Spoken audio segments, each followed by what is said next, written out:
Hi guys, welcome to Office Blokes React. I'm Office Bloke Dave. I'm Office Bloke Mike. Office Bloke Daz. That's we are the Office Blokes. We are. It's a true factual statement, and we are tweaking our Patreon a little bit at the moment, aren't we, Mike? We are, yes.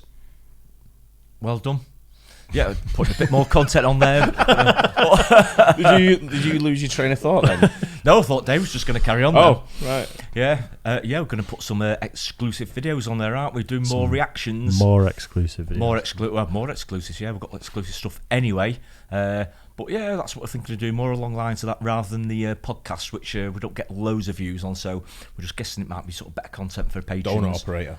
Stuff like Donut Operator. I can't say it now. Jeez. Donut Operator. Yeah. Saturday Night Live, things like that. That usually gets blocked, doesn't it? Or always gets blocked, I should say. It does. Everything Saturday Night Live gets blocked on some YouTube. Stuff that so. we just can't put on YouTube because it gets blocked and they don't like it. So I think I'm doing more stuff like that, aren't we? Which hopefully you patrons out there will like. That's the plan of action anyway. Riskier stuff, would you say? Yeah. Yep, definitely. Bit more edgy. More more chat maybe. More nudity. Is that just from you? Yeah. What, just here we're all going to be here. No likey, no lighty. All by myself. Anyway, this is a Patreon request, so I'm going to hand over to Office Bloke Mike again. This is where you talk, Mike. Yeah, well, this is for Ben L. Cheers, Ben. Cheers, Ben. Been a patron for a long time now. Yeah. This is Steph Curry and Draymond Green are an all-time duo. What's it? NBA Finals game and analysis. Game 6 analysis. Game 6. Sorry, I thought it was and. Not got my glasses on.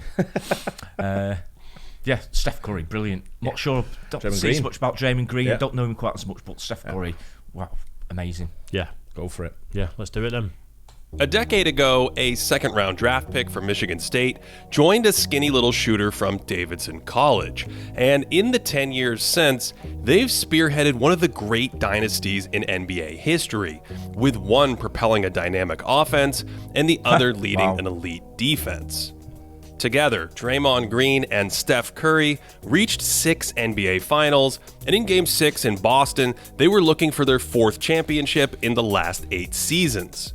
Game 6 Clay didn't make an appearance, but Game 6 Dre did, or Big Game Dre, or whatever new nickname this old dancing bear needs, because he was enormous in yet another huge playoff moment.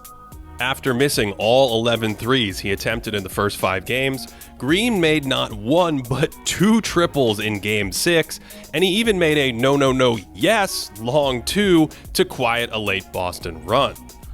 This offensive juice was a stark turnaround from his extreme struggles in Game 3, where the Celtics were able to nearly play 5-on-4 by cheating off of Draymond. But over the last few games, he's found small ways to be more useful on offense, whether it's attacking opportunistically or with that elite passing vision, using this shooter to manipulate Boston's defense. In this game, he feathered in this bullseye to a cutting Thompson, and on the first offensive possession of the night, a Curry pick and roll sent the Celtics defense scrambling, and so Draymond settled into a soft spot and finished with a little floater. But Green really dominated this game on the defensive end, protecting the rim against the Celtics' perimeter players and disrupting Boston's offense all night, saving this one from behind, which leads to a turnover when Al Horford steps out of bounds. Tatum makes a great defensive play on this pass to Curry, but in a 2-on-2 in transition, Draymond walls off the rim, slides, and destroys Tatum's attempt. Jason likes to Euro step in these spots when he's attacking out in transition, and earlier in the half he had Green 1-on-1, planted hard to the right, only to come back left and he just flubs the layup. So the second time they meet on the fast break, Green's looking for that Euro, and when JT goes right, Draymond moves left instead, then jumps backwards to avoid a foul, and that's just defensive perfection. Of course, Green is always sniffing out paint threats, sliding over here and throwing off Rob Williams, which leads to another turnover. But his defense against Boston's 2 offensive cogs, Tatum and Jaylen Brown, changed this entire series. Draymond's quick enough to stay in front of them without much help, and big enough to take away their drives and short mid-range shots.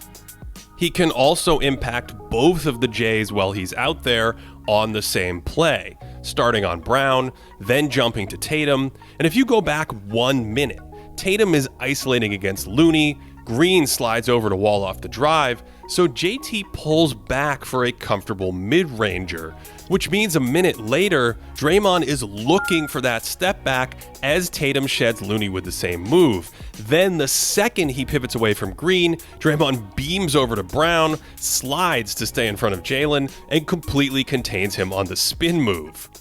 Here's one where he ends up on Tatum, stays with him until the help arrives, and then peels off to steal the pass. And ladies and gentlemen, this is a defensive masterclass. Brilliant. Yeah, It's just reading the game ridiculously, is. isn't A bit it? like that video we watched just before with Larry Allen, sort of like unsung heroes a bit. I don't think the defence gets much sort of like, they're not the stars quite as much as the offensive ones, are they really? they are. As a layman that don't know a lot about Yeah. basketball, then I tend to sort of focus on more like your Steph Currys and your forwards and your scorers. But I mean, you look at some of the work he does there. It's absolutely incredible. Yeah. There are more subtle examples too, like deterring an entry pass. Then this down screen should free up Jaylen Brown, but Green switches out early so there's no advantage. Then he can help briefly in the post without leaving his own man, and the possession ends in a difficult fadeaway.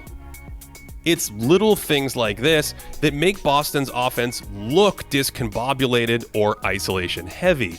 Here's a common handoff action teams run for stars. And with Otto Porter Jr. in there, this was an open three for Tatum back in Game 5. Now here's the same action in Game 6, with Green jumping out to the ball handler, not once but twice, and Brown doesn't want to challenge him, so Smart attacks the slower Looney, but the Warriors' great help swallows him up, and Curry knocks it out of bounds.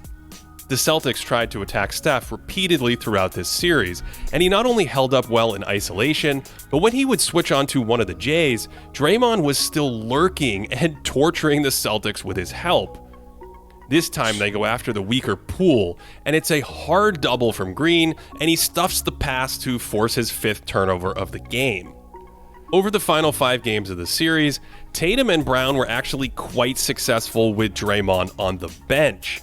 But with him out there, their scoring suffered.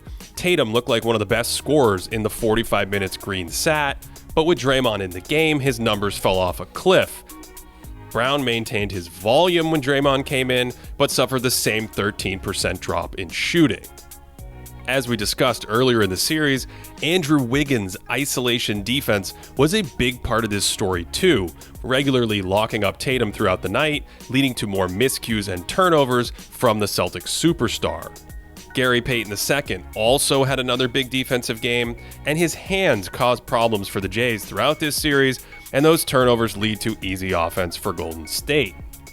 Of course, one of the reasons the Warriors can play guys like Draymond, Kevon Looney, and GP2 together is the singular offensive brilliance of Curry on the other end of the floor.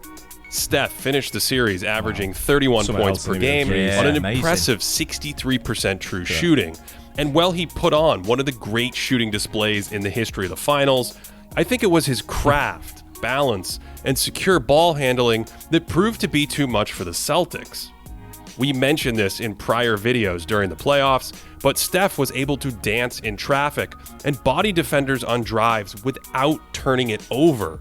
He was stripped for a turnover only twice during the entire postseason, and that really tight handle made him a nightmare in pick and roll action. Wow. Even when they end up with Marcus Smart back on him here, the threat of his shot is paralyzing. Curry fakes picking up the dribble, and that's enough to blow by Smart, and then a beautiful finish with the left hand. The Celtics were never really able to limit Curry the way Golden State slowed down their offense.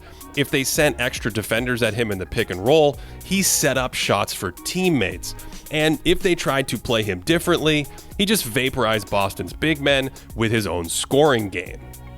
Guarding Curry is a uniquely exhausting mental experience. Relax for even just 2 seconds and he'll bury you. Smart's so laser focused on him here that he doesn't even see Clay flying in for a layup, and then Marcus relaxes for the briefest of moments, and suddenly Curry's loose, and even with 2 Celtics lunging at him, he steps aside and drops in one of his 6 threes.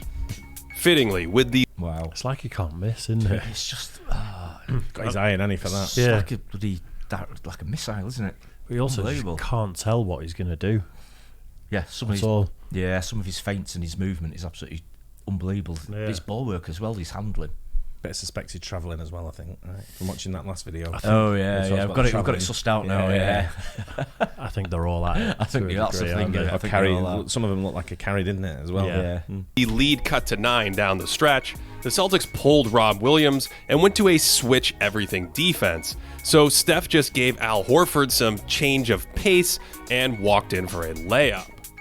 A minute later, in an 8-point game, they brought Horford back into the Iron Maiden, only this time Ime Udoka wants to spring a double team on Steph, but that's way too easy and opens up shots for his teammates. After that, they go back to trying Horford on Curry Island, and Steph busts out the fake step back, switching hands on his dribble, and as Al lunges, that gives him an angle to lower his shoulder and use that improved strength to finish. Wow. The changes in his body, his balance, and his ball handling over time have made him much harder to pressure or trap in these situations, and making moves like this without turning it over has helped to offset a loss of quickness as he's aged. And after a dagger 3 in the corner put the game to bed, the Warriors completed an incredible turnaround where the Splash Brothers missed a combined 3 full seasons of basketball, with Golden State missing the playoffs for 2 consecutive seasons.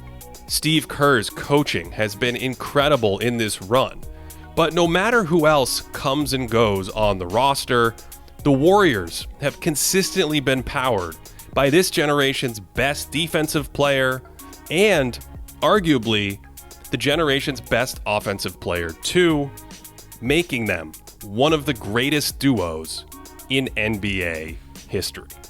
For additional content, check out patreon.com. That was good. Channel's that, Dave? Thinking basketball. I'm not sure we've reacted to him before. No, we haven't. I don't know. Well, I like that. Yeah, it's good. 2 really good players. Yeah, excellent players. Yeah.